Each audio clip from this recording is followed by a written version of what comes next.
Sí, damos comienzo al curso sobre las obras y las ideas completas de Schopenhauer. Es un curso que tiene una extraordinaria ambición. Hasta donde yo sé, esto no se ha hecho nunca. Nunca se ha, digamos, ofrecido un recorrido tan minucioso y tan exhaustivo, tan, digamos, tan valiente, ¿no? Podemos decir también, sobre el total, ¿no? Del corpus de un filósofo tan especial como es Schopenhauer. Los que estáis ahí, bueno, todos sabéis, los que oigan en el futuro esta grabación, quizá lógicamente no todos lo sabrán, que es Schopenhauer es como un familiar mío, forma parte de mi vida. Y de hecho mis familiares, pues cuando les hablas de Schopenhauer, pues una especie de personaje oculto, invisible, pero que está permanentemente conmigo. Esto, curiosamente, no significa, ni mucho menos, que yo comparta la totalidad de sus planteamientos, de sus ideas, sus opiniones. Veo, lógicamente, hay muchas sombras, hay zonas de su galaxia, de frases, hay zonas muy desagradables, zonas que producen incluso una especie de enojo intelectual, pero no solo intelectual, sino que a veces, pues evidentemente, Schopenhauer tiene una actitud ante determinadas cosas que yo creo que es reprobable o no debería haber tenido esa actitud, ¿no? Esa forma, por ejemplo, de criticar a otras personas, la forma de hablar de las personas, etc. Todo esto, pero consciente de esto, sin embargo, yo creo que estamos ante un lugar, un cerebro, un pensamiento donde ha ocurrido de verdad el milagro de la filosofía. Estamos ante uno de los grandes filósofos de la historia de la humanidad. Es grande no solo, es grande por varias cosas. En primer lugar, porque tiene un impulso filosófico honesto desde prácticamente su infancia. Él quiere estudiar, quiere ver, quiere saber, quiere integrar, ¿no? en una visión enteriza, ¿no? Como diría Ortega, quiere integrar la totalidad de lo estudiable, de lo observable, quiere pensar con profundidad, con rigor, está dispuesto además a entregar su vida por ello. Por tanto, es uno de los grandes filósofos. Además, ocurre que en esa necesidad de estudio, por su mente, por su cerebro, por sus ojos, pasa un auténtico Amazonas de ideas. Digamos que filtra, ese cerebro filtra, podríamos decir, todo el caudal de la cultura de la humanidad. Todos los tesoros que tenemos ahí pasan por el cerebro de Schopenhauer, digamos, es procesado y en ese procesamiento luego vamos a encontrar en todo su corpus, vamos a encontrar mucho oro por los ríos, digamos, ¿no? Por los ríos de sus obras, de sus frases. Vamos a estar constantemente admirándonos de lo que ha recogido, de lo que ha comentado, de lo que ha procesado. Digamos que se convierte su corpus también en una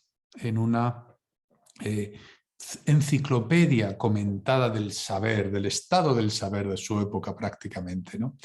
Y además tiene algo añadido que se lo debe probablemente a su madre, que fue una escritora de cierta fama y digamos que le animó a dominar el lenguaje. Lo que encontramos también es una obra de arte, es decir, estamos ante un lenguaje que está manejado con fuerza, con brillantez, con belleza. Es decir, estamos por tanto ante una de las grandes obras poético-filosóficas, las grandes...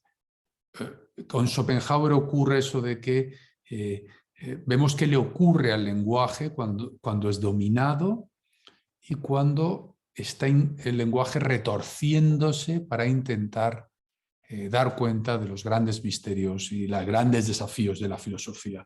Por lo tanto, en ese sentido, es ya una aportación descomunal, ¿no? Entonces,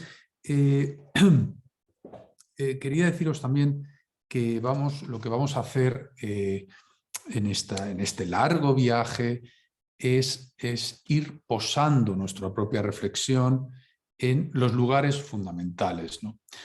Pero por fundamentales vamos a entender la totalidad orgánica de sus obras. Por tanto, no vamos a intentar, digamos, ver 2 o 3 ideas, no vamos a aislar 2 o 3 ideas y buscar sus fundamentos en los textos, sino que los vamos a recorrer todos y veréis cómo en ese recorrerlos todos os llevaréis extraordinarias sorpresas. Habrá momentos incluso de estupefacción. Dirás, ¿cómo es posible que se haya pensado esto, que se haya visto esto, que se haya comentado esto? Entonces, si bien esto va a ser así, vamos a hacer un recorrido exhaustivo, un gran viaje, eso va a estar animado por, vamos a llevar una especie de misión, que es, vamos a intentar encontrar el encaje teórico, sistémico, de unas concretas afirmaciones de Schopenhauer sobre qué son las vidas y qué son las vidas sueño. Como lo habéis visto en la presentación, esta vez no solo, por supuesto no vamos a dejar el tema de la magia, que como sabéis es el tema fundamental de mi obra sobre Schopenhauer, de mi propia tesis doctoral. Claro que tendremos que entrar en ello, claro que lo aludiremos, pero ahora de lo que se va a tratar es de encontrar la razón de ser de unas frases que les voy a leer ahora mismo con vosotros. Vamos a ver si de verdad, como me pasó, ¿no?, con las frases de la magia hace tantos años, vamos a ver si de verdad Schopenhauer está diciendo en serio que nuestras vidas, sueños, que son lo mismo, están entretejidas y se están nutriendo, están entretejidas y se están nutriendo unas a otras recíprocamente. Nos estamos encontrando en un gran sueño de la vida y que además eso que llamamos vivir, además está prodigiosamente, perfectamente, digamos, organizado, lo cual nos llevará a viajar a las máximas profundidades del sistema de Schopenhauer, donde según mi interpretación, que algunos conocéis, ahí lo que hay es una inteligencia no humana que ha tejido todo eso, ¿no? Vamos a ver eso y vamos a ver entonces qué es el sueño finalmente para Schopenhauer y nos va a servir para nosotros qué son los sueños, qué son las vidas, qué son los sueños y qué son las vidas, qué es todo este entramado, ¿no?, de experiencias, de argumentos, de encuentros con otras personas, de placeres, sufrimientos, incertidumbres, amores. ¿Qué es todo esto? Este entramado lo vamos a... Porque además Schopenhauer habla de que todo está entretejido y cada uno vive lo que es beneficioso para su propio encauzamiento metafísico. ¿Qué es eso? ¿Qué encauzamiento metafísico tenemos? ¿Qué estamos haciendo aquí?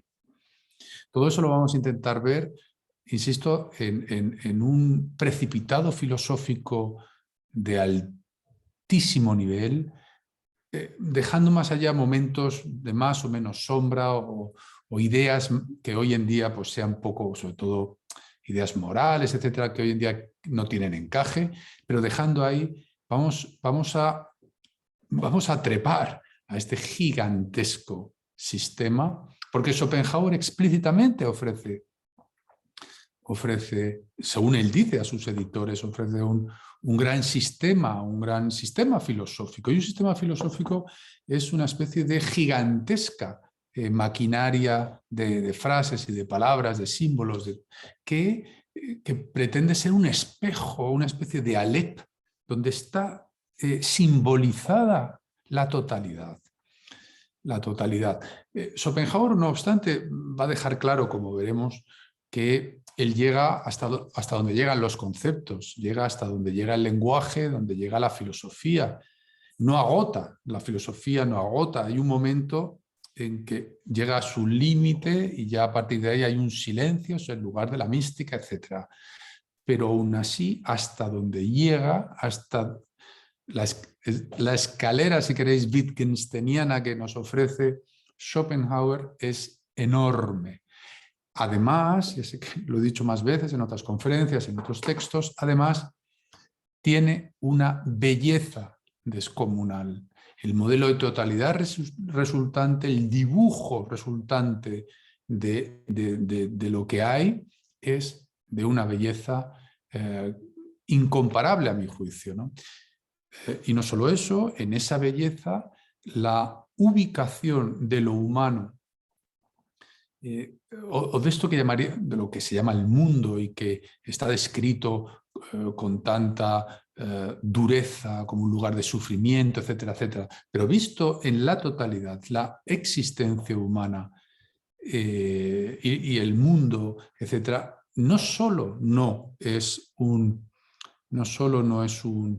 un lugar, digamos, terrible, donde habría que estar afirmando un pesimismo radical. No, todo lo contrario, estaríamos ante maquinarias o mecanismos físicos y metafísicos mezclados que estarían convirtiendo esto, la vida humana, en una especie de lanzadera de posibilidades, de lugar, un lugar donde se puede producir, digamos,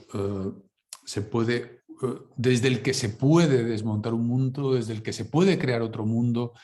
Vamos a ver qué es esto de los encauzamientos metafísicos, vamos a ver qué es al final todo esto, ¿no?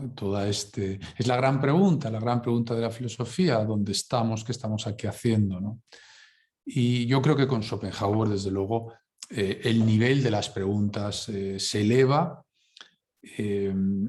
y creo que nos da la oportunidad, que es un lujo de verdad, filosofar a lo grande, lo cual creo que produce en el ser humano un efecto mágico, digamos, casi le transforma su propio pensar en una obra de arte a su vez. Solo ya el hecho de filosofar con rigor ya transforma eso que llamamos el pensamiento. Y un pensamiento bello, un pensamiento equilibrado, un pensamiento valiente que se asoma a la totalidad y al infinito, es una experiencia que considero sublime, ¿no?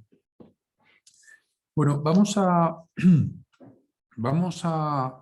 voy a mostraros un poco el programa, pero antes voy a ofrecer una mínima semblanza de quién es Schopenhauer, y para ello os he traído unos libros donde yo creo, unos libros que os pueden servir mucho para investigar sobre su vida. Es una vida fascinante, como todas, si se observan debidamente, es una vida fascinante, pero que nos da claves fundamentales para luego leer, ¿no? Para ver, digamos, esas frases han salido, por supuesto, de una inteligencia que ha intentado mantener una objetividad casi heroica, pero también, inevitablemente, hay un pensamiento que está inundado, que lleva en su sistema sanguíneo, lleva lo vivido, lleva lo respirado, lleva las emociones, ¿no? Entonces, como biografías, que algunos sé que estáis en la sala, que ya las tendréis, yo empezaría biografías fundamentales, y os recomiendo de verdad el estudio del alemán, porque el alemán es una lengua difícil, sin duda, pero si incorporáis en vuestra rutina un hueco para ella, de pronto pasan los años y tendréis la opción de leer a Schopenhauer directamente, como hice yo, ¿no? Voy a recomendaros algunas obras en alemán. Esto va a quedar grabado, por tanto, quién sabe, en un futuro simplemente que se sepa, ¿no? Que estas obras, yo quiero recomendar determinadas obras que creo que pueden ayudar a mucha gente a de verdad entrar en el corazón y en la vida de Schopenhauer. Yo, en primer lugar, tengo unas joyas aquí que en su momento fui capaz de adquirir con un enorme esfuerzo económico. Son ya obras clásicas, muy difíciles de encontrar, pero oye, hoy en día en Internet la verdad es que se encuentra cualquier cosa. Estas las compré yo en Alemania en un anticuario. Hombre, Schopenhauer de Griesebach. Esto son obras, son semblanzas, además, es una semblanza hecha, es de 1897 esta obra, 1897, es un libro clásico, son 2 tomos, como veis, estos 2 tomos, estas joyas. Bueno, si podéis haceros con ellas, pues fantástico. Lo bueno de esta obra es que, claro, está hablando alguien que estuvo tratando directamente, Griesebach tratando directamente con Schopenhauer. Por tanto, recibió, por así decirlo, la energía de sus ojos, de su ser, ¿no? Creo que merece la pena. Siempre que se quiera hacer una semblanza, una biografía de Schopenhauer, debe estar esta obra. También la obra de Gewinner. Esta ya la tenemos publicada en 1922. Esta maravilla de Gewinner. La tengo un poquito, debería arreglarla, pero es que me da como miedo. Ahí tenéis, 1822. Bueno, esto es una edición de Charlotte von Gewinner. Bueno, que además recoge una foto muy famosa, bueno, una imagen de el busto, la escultura que le hizo a Schopenhauer cuando ya al final de su vida, cuando ya era anciano, se lo hizo Elisabeth Ney, una escultora joven que la iba a visitar y la verdad es que le alegró muchísimo la vida. Estas obras son fundamentales para esa semblanza de la que os he dicho. También la obra de Johannes Immanuel Volkert. También estos son antiguos, son clásicos antiguos. Yo conseguí en la biblioteca de Mainz, gracias a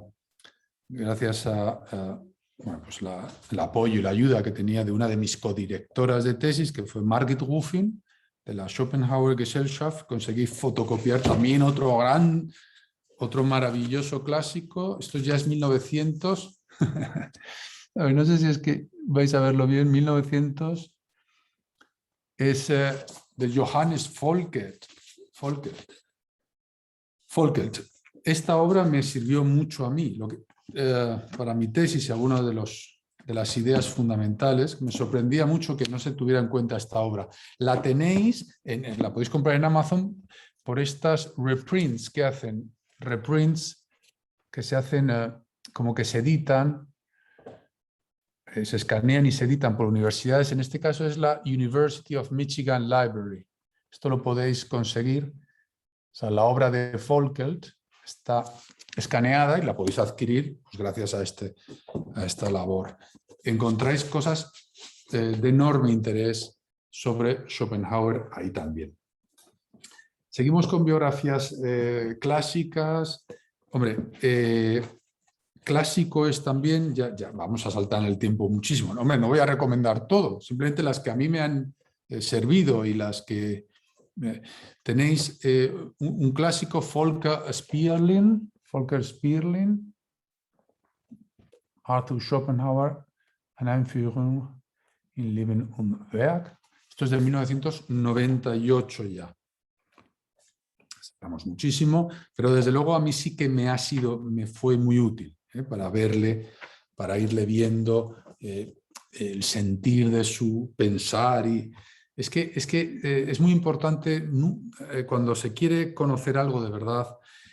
Hay que encender muchas cámaras, no puede uno de repente quedarse con una biografía, porque todo enfoque, parece mentira, todo enfoque que se haga de algo lo va a petrificar en una dirección. Hay que rodearlo de cámaras, por todas las que se encuentren. Y yo, con las más recientes, estas biografías tan cercanas al fallecimiento de Schopenhauer, me encontré cosas que sorprendentemente como que no se han seguido incorporando a las más modernas y las más conocidas, ¿no? Tenéis también el clásico, que sé que en la sala...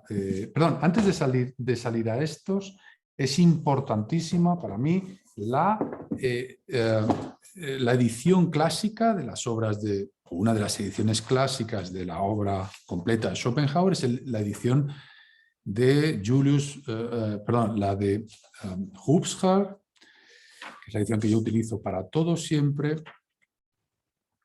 concretamente la que luego viene revisada por su mujer en 1988. Pero bueno, esta es la edición, en esta edición de Hubscher, que para mí es la clásica fundamental, que empieza, fijaos, empieza desde 1937 y luego va viendo ediciones sucesivas a partir de la primera que hizo Frauenstadt.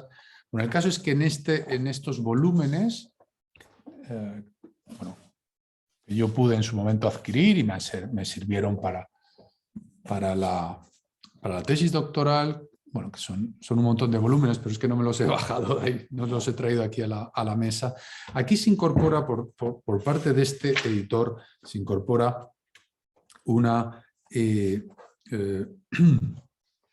trabajo interesante como introducción, es Arthur Schopenhauer, ein Lebensbild von Arthur Hubscher. Lo que hace es una imagen de su vida, un Lebensbild. Y fijaos, pasado el tiempo que ha pasado desde que Hubscher escribe esta Lebensbild, todavía llama la atención que muchas biografías más modernas no son tan... hay aspectos que no han recogido, a mi juicio. Sé que no da tiempo a todo, pero a pesar de lo buenísimas de las biografías que hay hoy en día, ¿no?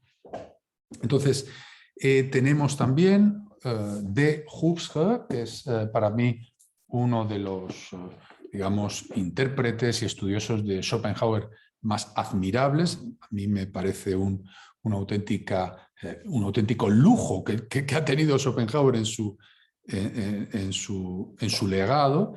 Tenéis este clásico también, que os voy a enseñar, que es otra maravilla. En este caso es de 1973, el Denker gegen den Strom, de Arthur Hubscher. Este le tengo además de segunda mano, está lleno de anotaciones de personas desconocidas, lo cual me parece maravilloso. Aquí también se encuentra material maravilloso. Es que no sé dónde va a ir a parar esta grabación. A lo mejor llega alguien, algún estudioso de Schopenhauer, y yo le doy el consejo para conocerle de tener en cuenta absolutamente todo esto. No sé si voy a ir bien en el orden cronológico, pero desde luego voy a intentarlo. También fundamental es los Schopenhauer Jahrbuch, que salen cada año. Aquí está el 95, que es en el 2014, donde publiqué yo mi artículo sobre mis tesis acerca de la magia, etcétera, en 2014, y que sirvieron luego ya para desarrollar todo mi trabajo. Bueno, pues este anuario, esto fue el Jahrbuch, el anuario Schopenhauer, se fundó en 1912 por Paul Deussen, un amigo de Nietzsche. Desde entonces recoge artículos fundamentales sobre Schopenhauer. No se puede, creo yo, científicamente afirmar nada ni publicar nada si uno no es consciente de todo el material que hay aquí. Estos Esto está en todas las universidades que yo sepa, en las bibliotecas, está accesible al público. Yo recuerdo aquí en la biblioteca de la Universidad Complutense, horas, días, meses, leyendo artículos de estos, lo que ahora llaman papers, sobre distintos aspectos, distintos del pensamiento, de Schopenhauer, etcétera, de enorme interés. Aquí también hay muchísimas reseñas biográficas. Un clásico y una obra deliciosa, aunque yo discrepo frontalmente de su interpretación de Schopenhauer, es Schopenhauer y los años salvajes de la filosofía, de Rüdiger Safransky, que sé que lo tenéis algunos. Yo tengo la edición alemana. Rüdiger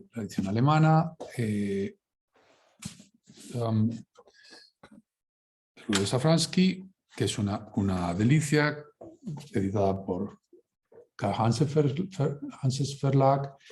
Es ineludible, hay que leerlo, salvo por una... Cuando digo que hay un error fundamental, es que Rüdiger Safransky hace la lectura, digamos, ordinaria, la lectura o la interpretación que durante un tiempo, y parece que está costando cambiarlo, eso de que para Schopenhauer el mundo agota todo, no hay ninguna trascendencia, todo es la naturaleza inconsciente, todo se agotaría ahí, ¿no? Una especie de masa natural, y no habría ninguna, digamos, ninguna instancia aparte del mundo. Claro, es una tesis que es absolutamente equivocada. Tanto es así que, fijaos, esta obra de Safransky es de, creo que es del 87, sí, 1987. Fijaos que el propio Safransky ya en 2010, ya han pasado unos cuantos años, en 2010, en este libro tan bellamente editado, 2010, él reconoce explícitamente que había un aspecto que se le había pasado, y es una frase de Schopenhauer, que es una frase fundamental. Si habéis leído mi obra la encontraréis, cuando Schopenhauer afirma que en mi filosofía el mundo no agota la totalidad del ser. Dass bei mir die Welt nicht die ganze Möglichkeit alles Seins ausfüllt. Claro, dice Safransky, digamos, una expresión sorprendente. Entonces, dice, toda gran filosofía tiene algo que es, digamos, tiene lo indecible, su misterio indecible, informulable. Claro, no, el tema no es, y eso va a ser uno de los elementos fundamentales de este curso, ¿no? Es que en Schopenhauer el mundo es uno, podría haber otro, se podría hacer otro distinto, y ese es el final de su obra fundamental, ¿no? Y es muy llamativo que grandes expertos como Safransky, etcétera, yo creo que no hayan, digamos, no se hayan salido, ¿no?, de la lectura que se había convertido casi en la lectura canónica, ¿no? Casi una especie de escolasticismo respecto a la lectura de Schopenhauer. En Schopenhauer claramente el mundo es creado por una especie de nada interior que tenemos, una nada mágica, omnipotente, lo ha creado y lo podemos descrear. Y podemos hacer otro, desear otro. Por tanto, este mundo, claro que no agota la totalidad del ser. El tamaño de la metafísica de Schopenhauer es descomunal. Otra obra sobre Schopenhauer, también la vida de Schopenhauer, la tenemos Robert Zimmer, que no sé si está traducido al español, perdonadme no haberlo comprobado. Es una obra interesante. Zimmer es un pensador, un intérprete interesante. Lo tenéis también, es una biografía, y os animo de verdad a estudiar alemán. ¿por qué no? Y estudiar, y estudiar, y estudiar, si además es fantástico. Todo lo que estudiemos expande las neuronas, es como cuando llueve, ¿no? Estudiar es como cuando llueve en un paraje, cuando está seco y llueve bien, si estudiamos bien, los olores, se llena la mente de olores maravillosos. Una biografía interesante también en español es la biografía de Luis Fernando Moreno Claros. Luis Fernando Moreno Claros es una biografía muy interesante. A mí me gustó mucho. Luis Fernando Moreno Claros sigue en la línea, digamos, de la interpretación, digamos, no sé si tradicional o la interpretación minimalista, no sé cómo llamarlo, de la metafísica de Schopenhauer, un poco como en la primera interpretación de Safransky, diríamos. Pero desde luego está muy bien trabajado, es muy riguroso y yo encontré aquí cosas de enorme interés. Así que esto es el material, si queréis entrar en él, ¿no? Y conocerle. Ahora os voy a dar las claves de su vida, las claves que a mí me han venido de todo esto, ¿no? La clave, empezamos ya. Él nace en 1788, nace en Danzig.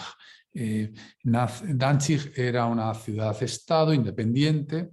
Hoy en día esta ciudad está en Polonia, pertenece a Polonia, se llama, no sé si lo diré bien, Gdansk. Cuando nace Schopenhauer ahí, él nace en una familia muy acaudalada o muy acaudalada. Es una familia de comerciantes. El abuelo ya es un rico comerciante, el padre es un rico comerciante. El padre se ha casado con Johanna Schopenhauer.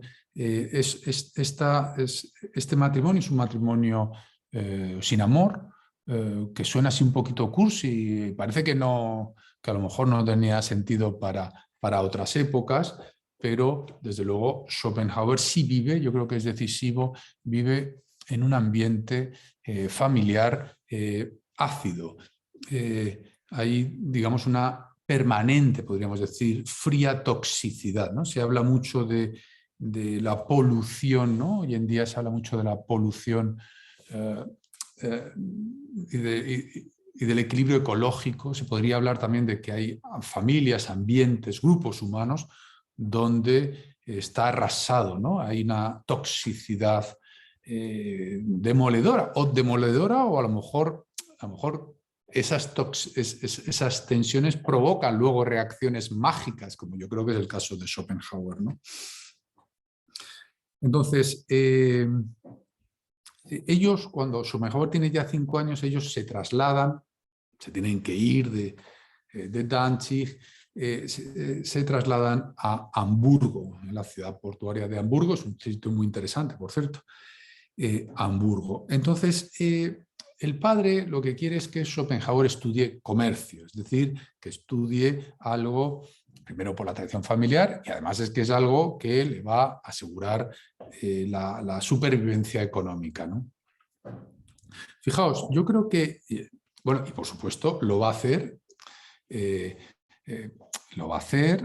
pasa por el colegio Schopenhauer con muchísimo, digamos, la educación primaria pasa con muchísimo éxito, y va a estudiar comercio, no mucho tiempo, pero va a estudiar, a pesar de que él se siente arrastrado de una forma irrefrenable por lo que llamaríamos el estudio de las humanidades, de la filosofía, de eso que se le llama quizá hoy en día trabajos que no sirven para nada, ¿no? Esos que no te van a permitir, digamos, obtener unos ingresos para tener una vida tranquila y una vida digna, ¿no? Y bien ubicada socialmente, ¿no? O digna, al menos. Es curioso, a pesar de esto, yo creo que Schopenhauer, sus estudios de comercio, le permitieron el prodigio de poder ser independiente, primero por la herencia, por supuesto, pero luego porque va a tener cabeza. Schopenhauer va a saber gestionar y va a poder ser libre. Fijaos, pero antes de recibir la herencia tengo que contaros una cosa. Y es que el padre, Schopenhauer, al oír a su hijo que quiere dedicarse al estudio de las humanidades, de la filosofía, le dice, llega a un acuerdo con él. Le dice, mira, si renuncias a esa intención, yo te ofrezco, hacemos un gran viaje, lo que se llaman Bildungsreise, es un viaje educativo. Están las Bildungsroman, estas alemanas, pues un Bildungsreise por toda Europa y nos vamos. Entonces se va toda la familia, con la madre, con la hermana. Schopenhauer lo ha aceptado, por tanto, va a renunciar a su sueño de estudiar filosofía, humanidades en general, y hace un viaje que es decisivo para él. En ese viaje va a recorrer buena parte de Europa, pero también va a encontrar lo que él luego denominará los horrores, ¿no? Él incluso se comparaba con la experiencia de Buda, ¿no? Cuando salió el príncipe, ¿no? Salió a ver la realidad de las enfermedades, de la violencia, de la muerte, de la decrepitud. Porque Schopenhauer se va a encontrar pues en Marsella, creo que era, se encuentra pues galeras donde están los presos, los que han quedado presos después de las guerras napoleónicas, los horrores después de la Revolución Francesa. Va a haber mucha miseria, va a haber mucho horror. También irá a los Alpes, ¿no? Irá a Chamonix, verá ahí el Mont Blanc, y eso también le impactará, ¿no? Esa imagen de lo sublime kantiano, ¿no? No os he dicho.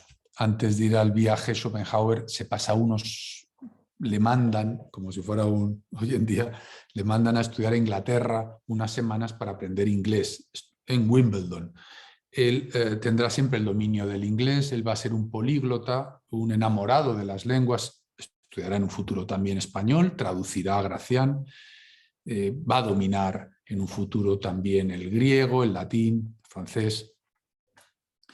Pero es importante lo de ese contacto con Inglaterra porque va a ser un lector, en su cotidianidad va a estar la lectura del Times, The Times, el periódico inglés, y va, de alguna forma, Schopenhauer hay que concebirle como un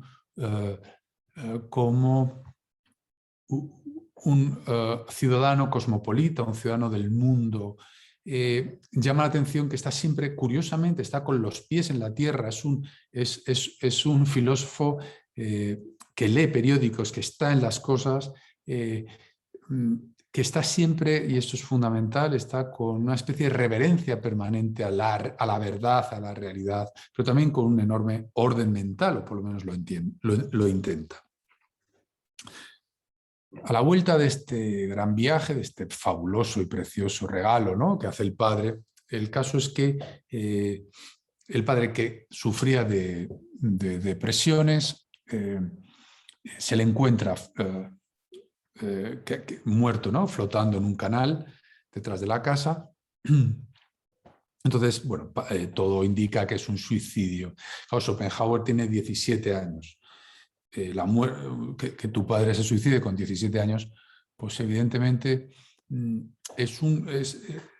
imagino que se incorpora como pintor, ¿no? Se te incorpora unos colores, unos aguafuertes, digamos, con los que de alguna forma que van a salir, ¿no?, en la descripción de lo que se entiende por mundo, que ya lo veremos, ¿no?, cuando entremos en su obra fundamental, El mundo como voluntad y representación, veremos cómo describe Schopenhauer el mundo, ¿no?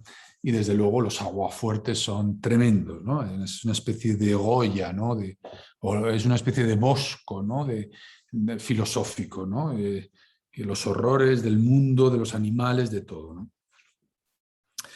Entonces, eso, lo que pasa, la muerte del padre, lo que le lleva primero es una liberación, una liberación del acuerdo, del contrato, queda rescindido por el fallecimiento de una de las partes. Entonces ya se ve legitimado para estudiar lo que él quiere estudiar. y se lanza a ello de una forma compulsiva para recuperar el tiempo perdido, ¿no? Pero insisto, la parte que él sí estuvo estudiando, comercio, etcétera, le va a servir. ¿Le va a servir para qué? Pues para empezar, para gestionar una herencia que le vio, una herencia importante. Schopenhauer va a poder vivir, va a poder ser libre, porque no va a tener que preocuparse del dinero. Pero va a ser lo suficientemente disciplinado y sus conocimientos de comercio, de contabilidad, etcétera, de bancos, le va a permitir, le va a permitir también esa gestión. El caso es que la madre, también convertida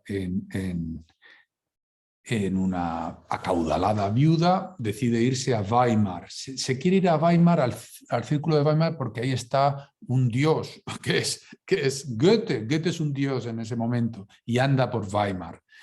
Entonces, Johanna Schopenhauer quiere irse para allá, monta una especie de tertulia, de cenador, donde invita a incluso un cenador que va a ser visitado por el propio Goethe. Schopenhauer, que es un chaval de 17 años, va a ir por ahí también y va ahí callado en un rincón, tímido, pero claro, se va a estar nutriendo, le va a estar viniendo por todas esas, ¿no? Todas esas nubes de frases, esas conversaciones le van a estar llegando. Es importante tener presente, y yo lo destaco en mi propio trabajo sobre Schopenhauer, sobre todo cuando Schopenhauer elige citas de Goethe para apoyar sus momentos más importantes de su obra crucial, es importantísimo tener presente que para Schopenhauer Goethe es incuestionable. Su admiración por él es la única, digamos, de sus contemporáneos a los que realmente admiran, incluso aunque luego Goethe va a estar muy frío con una obra que le va a mandar Schopenhauer, ¿no?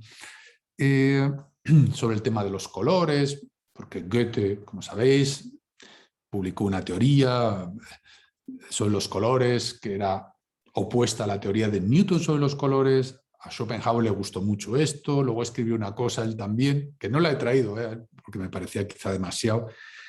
En cualquier caso, aunque Goethe no hace mucho caso a Schopenhauer, Schopenhauer todo lo contrario, no siente despecho, sino que considera que Goethe es grande, grande, y sí, sin duda sí que lo es. Pero es un ser humano grande, no solo grande, ser humano, y en la parte de ser humano hay que meter el yin-yang, ya sabéis, todas las sombras, luces, contradicciones, mezquindades o no mezquindades. Bueno, el caso es que Schopenhauer anda por ahí y decide estudiar medicina, que no filosofía, medicina en Göttingen. Es curioso porque el interés de Schopenhauer por las así llamadas ciencias naturales también es enorme. Bueno, ¿por qué no? Todo lo que es la ciencia, todo lo que es el conocimiento, etcétera, va para allá. También es verdad que su madre le ha dicho que por favor coja algo con lo que pueda ganarse la vida. En fin, no sabemos muy bien. También quizás, como algunos biógrafos dicen, el ambiente en la universidad de Göttingen era muy interesante, muy atractivo, se va para allá. Llega a estudiar incluso Schopenhauer. O sea, el listado de asignaturas es tremendo el que sigue, pero creo que es importante sus conocimientos sobre el cerebro, el estudio físico del cerebro y muchas otras cosas que van a permitirle en el futuro, cuando construya sus teorías filosóficas, tiene muchos apoyos. Y vamos a encontrar muchas cosas también cuando lleguemos a su obra El mundo sobre la voluntad en la naturaleza, que es una obra crucial. Vamos a ver que Schopenhauer está formado, digamos, en medicina, ¿no? Podríamos decir. Pero el caso es que deja la facultad y luego se va a estudiar ya filosofía a Jena, que es un sitio, digamos, mítico. Ahí conocen esa universidad a Fichte, a Schleiermacher también, y las notas que tenemos de Schopenhauer mientras está escuchando a estos pensadores, a estos filósofos, son demoledoras. Le parecen es decir, son anotaciones de la gran decepción, le parecen unos mediocres, unos impresentables, en fin, es muy impresionante esas notas que las tenemos tenemos una buena parte de la obra de Schopenhauer está en lo que se llama el legado manuscrito, que es un montón de notas que él fue recopilando, pero que no están, algunas están trasladadas a sus obras y otras no. Y en ese legado manuscrito y y también en la compilación que tenemos de sus cartas aparecen muchas cosas de estas. El caso es que, bueno, se va a vivir un tiempo también a Dresde, hace su tesis doctoral, que ya entraremos en ella, que es muy interesante, y luego ya escribe su obra fundamental, que la manda, su obra fundamental, en 1819 la manda al editor.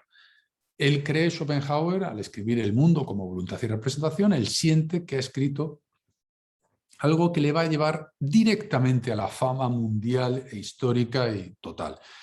Tiene la convicción absoluta de haber escrito algo único y algo que no tiene precedentes. Tiene la sensación de que él, que es un kantiano convencido, que se considera un discípulo de Kant, tiene la sensación de que va, digamos, que eleva al propio Kant, le lleva donde debería llegar, ¿no? A donde debería ir, y lo lleva mucho más allá. Tanto es así como que se va, casi para celebrarlo, una precelebración, hace un viaje por Italia. Se me ha olvidado antes decir que a lo mejor es relevante, ¿por qué no? Se me ha olvidado, pero yo creo que es relevante. La relación con la madre por parte de Schopenhauer es terrible, es una relación de absoluto desamor, de enfrentamientos terribles. Él considera que su madre es una frívola. También es importante que con 17 años se enamora de una mujer mucho mayor. Y no puede ser, hay una gran frustración, tiene una relación negativa. Fijaos, negativa con las mujeres, yo creo que la única relación, ahí quizá no sé si tengo las pruebas bien, pero tengo la sensación de que la única relación apacible que tuvo con una mujer fue con esa escultora joven, Elisabeth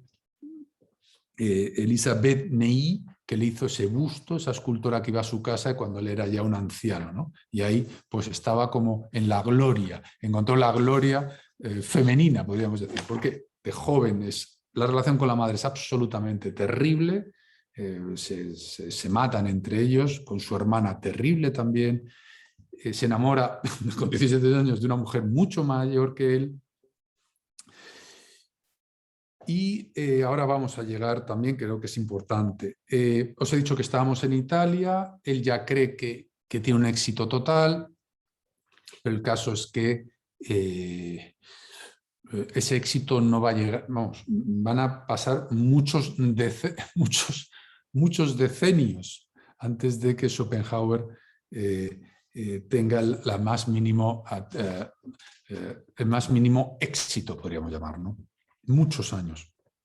Entonces, estando en Italia, recibe la noticia de que la agencia, los agentes o la banca privada, si queréis, que le estaba gestionando su dinero, su fortuna, ha quebrado. Se va desde Italia corriendo para solucionarlo todo, se tiene que ir ahí a Danzig, se enfrenta con su madre, con su hermana, un auténtico desastre, y se ve en una situación, aunque lo tenía todo previsto, pero claro, ya sabéis, la certidumbre no existe.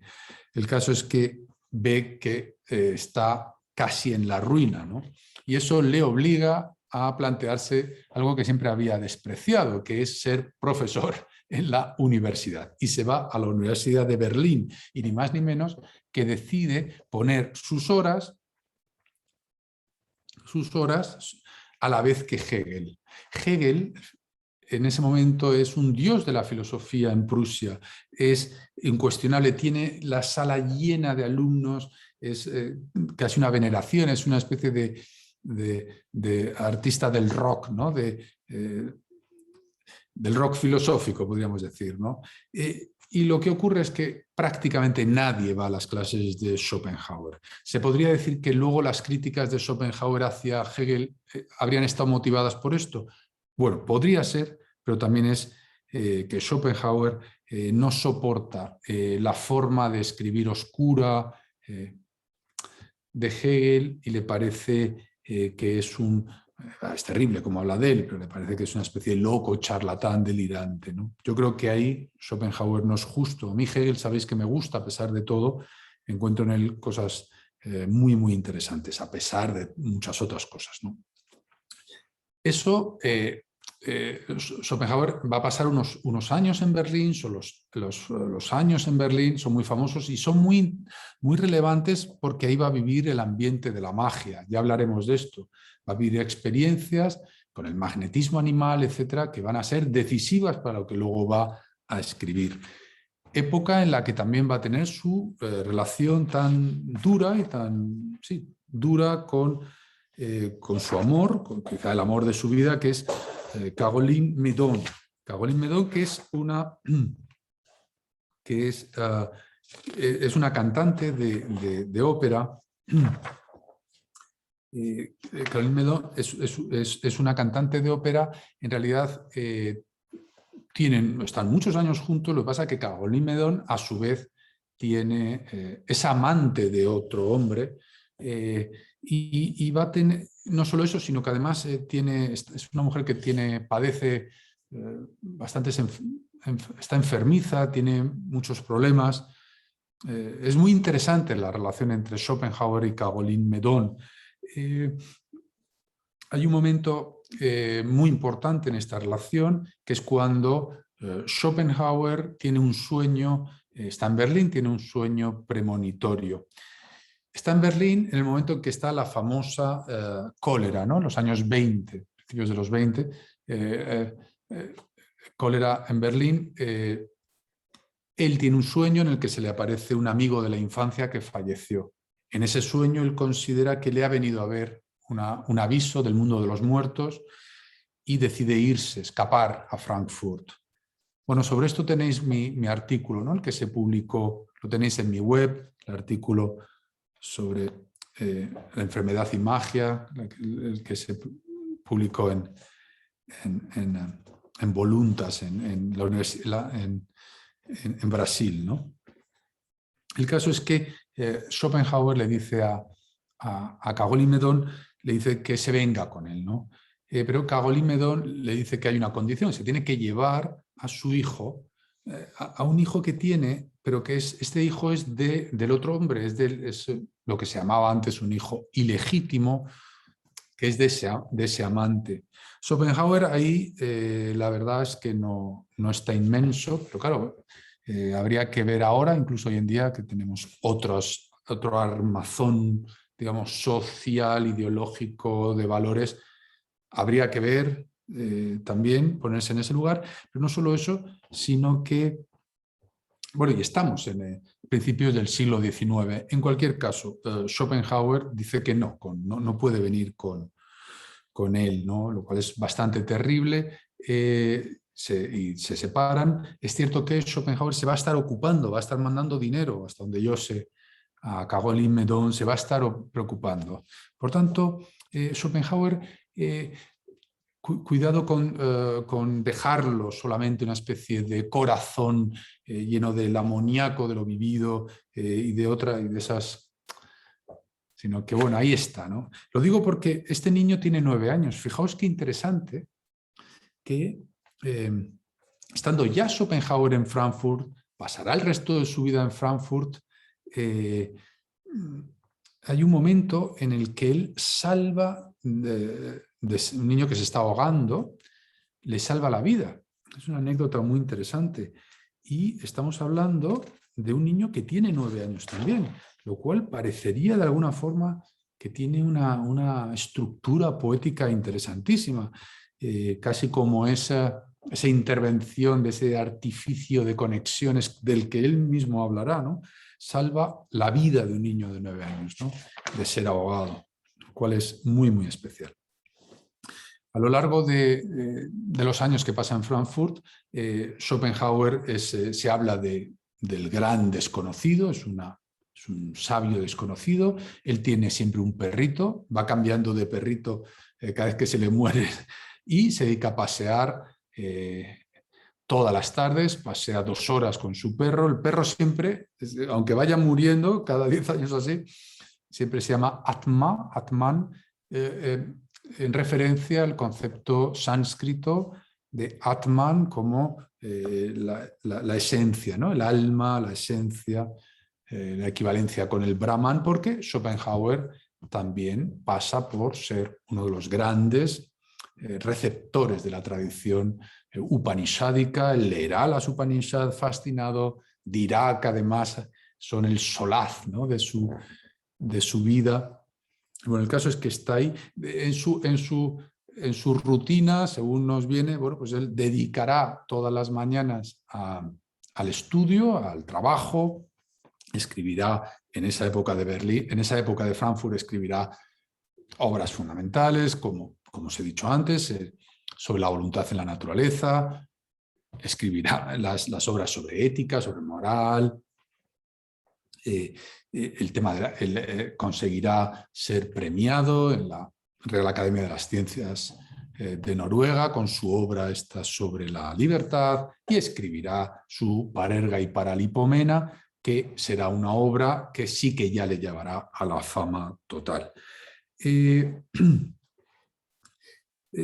Pero en ese tiempo siempre llevará casi una rutina casi kantiana. En este caso será trabajar por las mañanas, comerá siempre prácticamente en el mismo sitio, que yo recuerde se llamaba Englischhof, y ahí al parecer a la hora de comer pues se dedicará casi como un Sócrates, pero un Sócrates un poco más bravucón, pues a discutir con todo aquel que se atreviera, una especie de púgil, una especie de, como si fuera un pugilato, de boxeo cualquiera sobre cualquier tema. Ahí ya salía Schopenhauer a golpear, ¿no?, con la erudición, con la fuerza que tenía. Las tardes, 2 horas todas las tardes a pasear por el río, el Meno.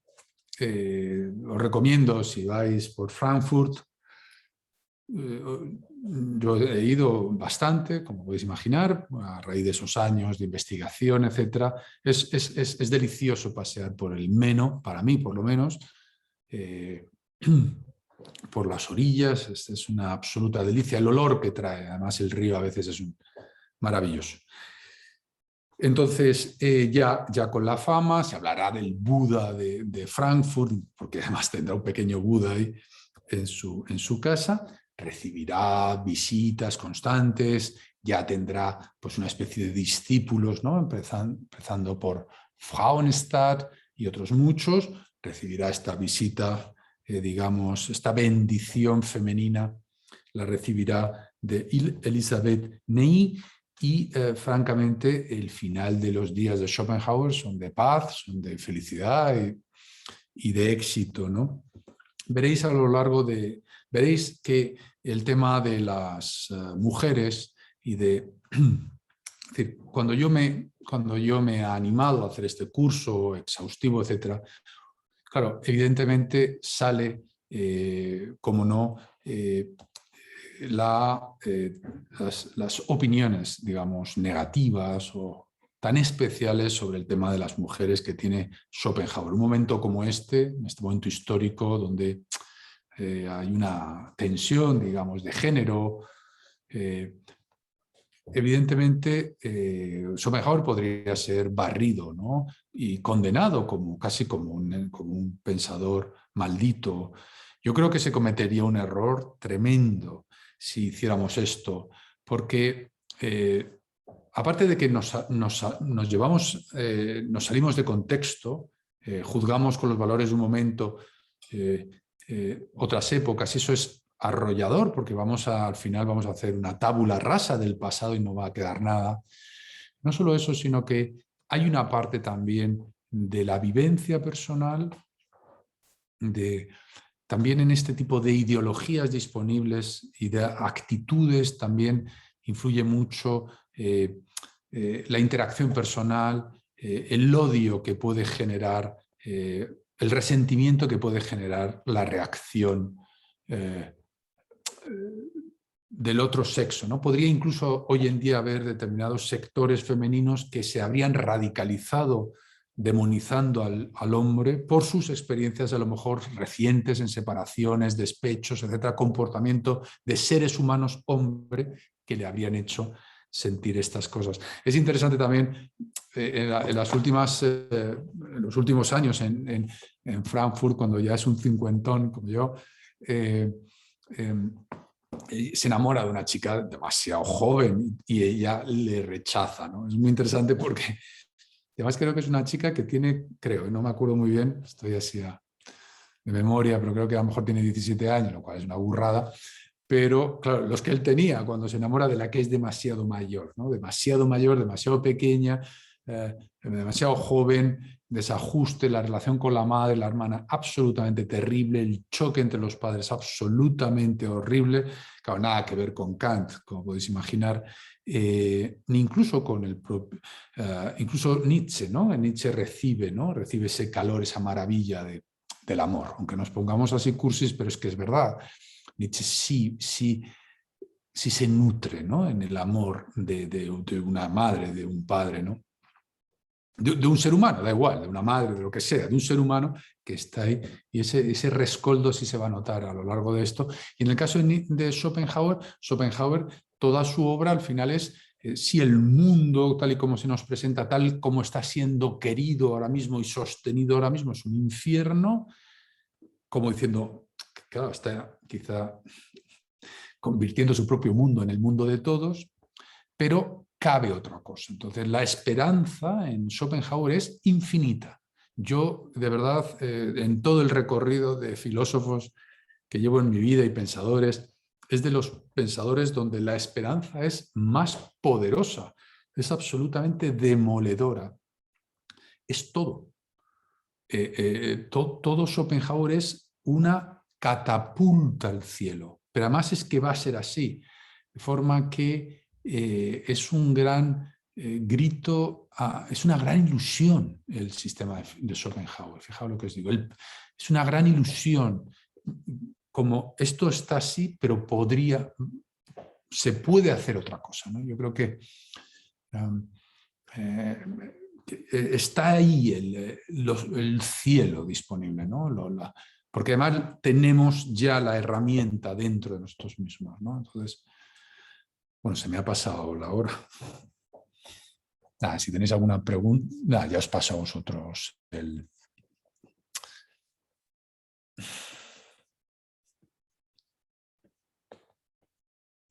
Nada, sé que he hecho una parada así un poco así tirando el freno de mano, pero es que he visto la hora y sí que me gusta que dejaros, de verdad, en Schopenhauer, insisto, hay un optimismo en el absoluto, se cree tanto, o sea, se muestra en la maquinaria de la realidad, hay unos resortes prodigiosos, está apuntando todo al cielo, todo.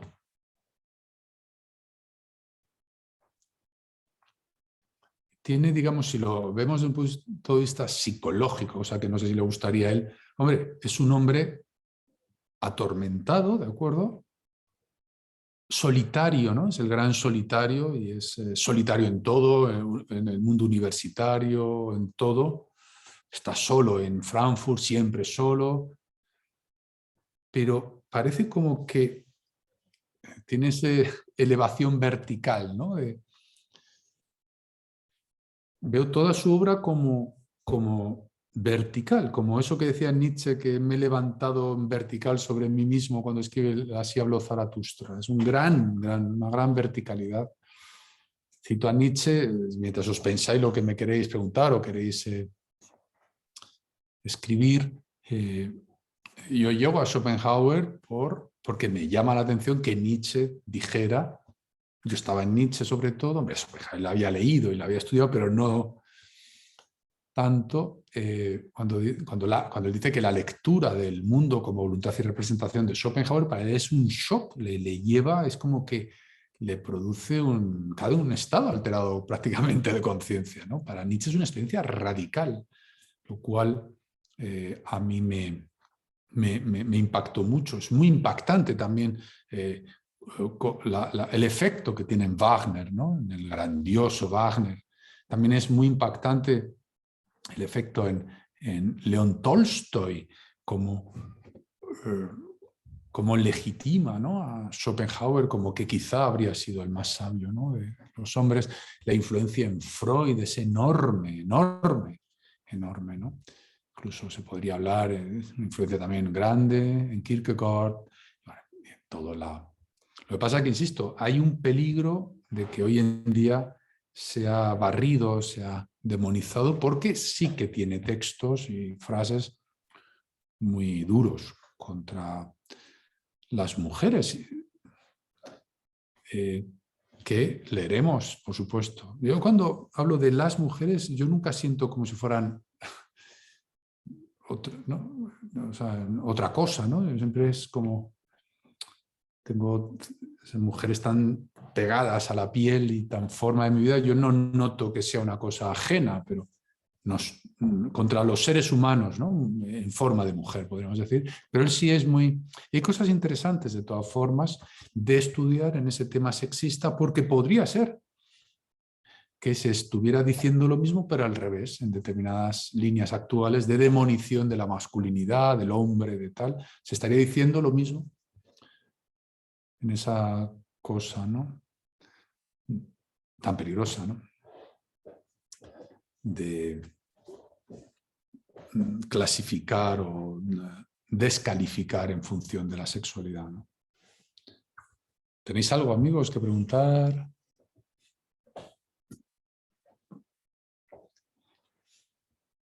Sois unos valientes de haberos apuntado a este curso, ¿eh? Porque vamos a pasar por muchas cosas, pero yo creo que va a merecer la pena, sin duda. A mí, desde luego, me lo mereció, todos esos años y todas esas experiencias.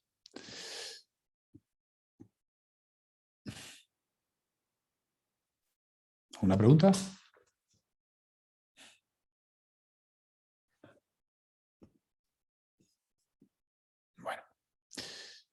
Bueno, pues ya sabéis que estoy a vuestra disposición.